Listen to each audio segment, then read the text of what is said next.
My second novel, Wrong Business, is an international crime thriller blending cybercrime, kidnapping, state-led murder, and diplomacy. The story that I develop in the book is that a Russian hacker group cyber attacks an American company that's owned by a Chicago organized crime leader.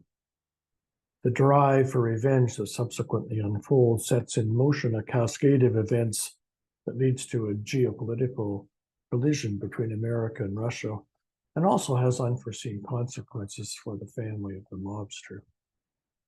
As the story develops, the crime boss develops a plan to extract the Russians to Thailand where they can be dealt with. I'm going to read you a small extract from that spot.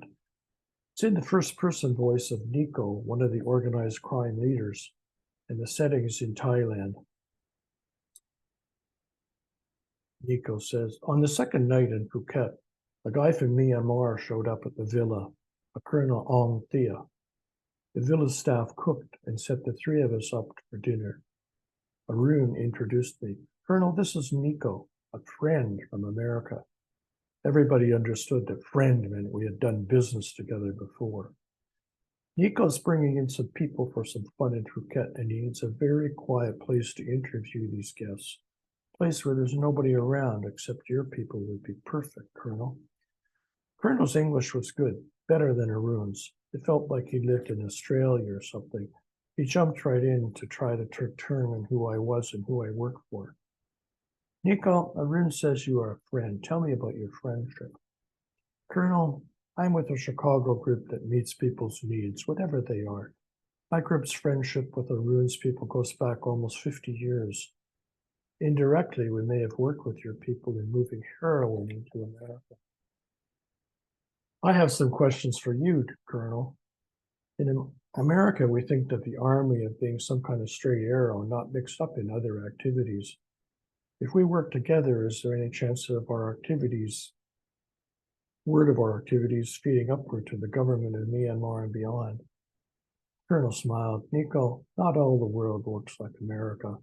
In Myanmar, the Army's been involved in many illicit activities. Not all the Army, you understand, but enough that I don't worry, and neither should you. What do you need from my people?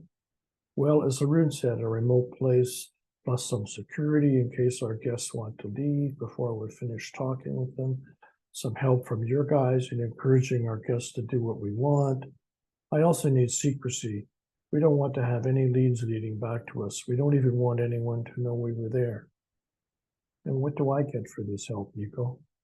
I expect we need a place for about 3 days. It shouldn't be too much effort.